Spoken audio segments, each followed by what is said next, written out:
Halo amigos, sekarang udah jam 8 pagi dan di acara kita kali ini adalah surfing.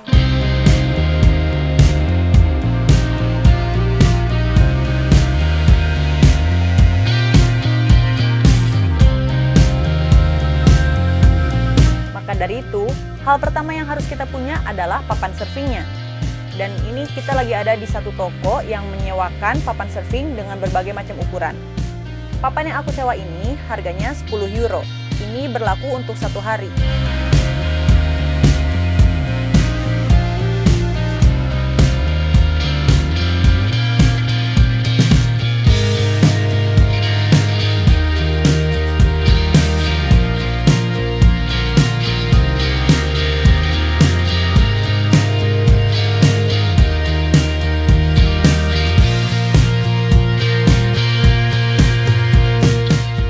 Nah amigos, sekarang kita udah di pantainya.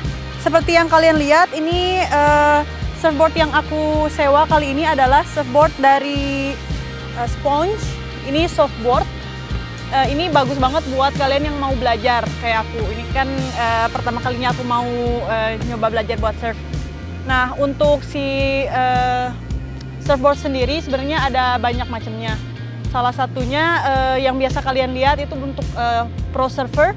Dia pakai shortboard, itu materialnya juga dari fibra. Kalau ini kalau kalian jatuh nggak akan rusak si boardnya. Dan ini namanya leash. Ini adalah tali yang menghubungkan antara si surfboard dengan orangnya. Terus aku mau ngeliatin dulu gimana caranya. Ini penting banget pakai si leash ini karena kalau misalnya si boardnya dibawa sama arus, kita tuh nggak akan jauh buat ngambilnya. Biasanya kan kalau misalnya nggak pakai tali bisa sampai ke pantai.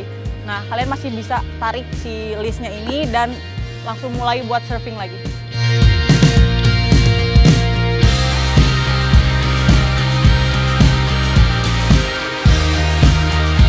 Ini untuk si mata kakinya, ini tergantung dari si peselancarnya. Jadi kalau misalnya normalnya, orang itu posisinya kayak gini. Jadi nanti kalau misalnya posisi normal kayak gini, disimpannya di kaki kanan. Tapi karena aku goofy, jadi nanti aku kayak gini posisinya. Nah, jadi bakalan aku taruh di mata kaki sebelah kiri.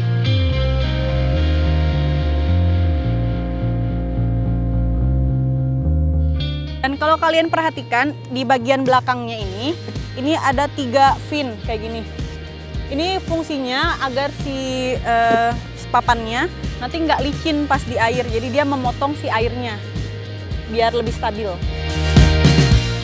Papan yang aku sewa kali ini adalah papan dengan nomor 7 dan 85 liter volume, yang artinya cukup besar untuk mengambang di air. Ya kan pemula-pemula untuk peselancar ini nyewa instruktur atau kelas untuk surfingnya, tapi aku nggak butuh karena aku udah import langsung dari Bali. Karena ada beberapa hal dasar yang perlu kita ketahui sebelum nantinya kita mulai berselancar. Yang paling penting dalam surf adalah waktu.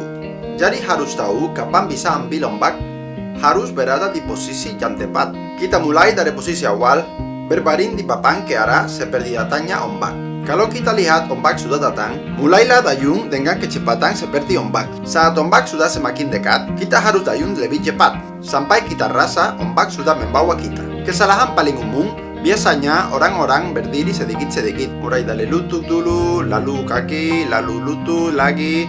Itu salah. Yang benar adalah dayung yang kuat, simpan lengan sejajar dengan dada, lalu lompat sedikit untuk berdiri di papan. Simple.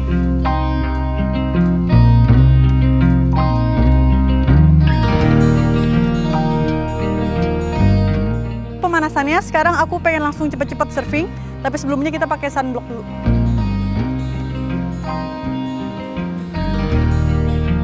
Sebenarnya hari ini prediksi si ombaknya bagus buat para pemula, karena kalau kalian lihat ini warnanya tuh putih kan, itu jadi kayak udah pecah dari luar, jadi kesini cuman dateng si busa-busanya aja. Tapi kalau misalnya profesional peselancar gitu, mereka harus nyari yang ada kayak dindingnya gitu, dinding ombak.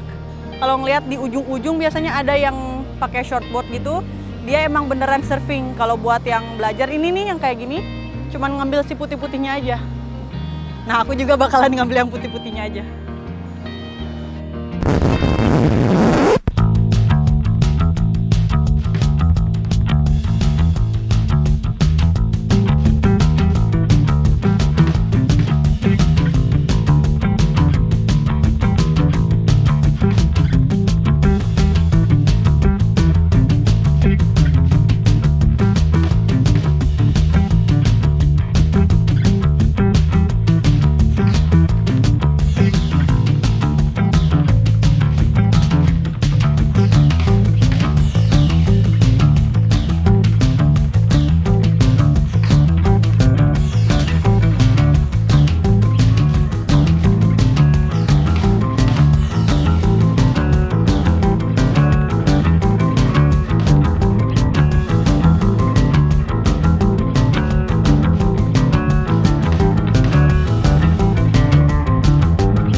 Amigos, ternyata nggak semudah yang kita bahas sebelumnya. Teorinya lebih terdengar lebih mudah.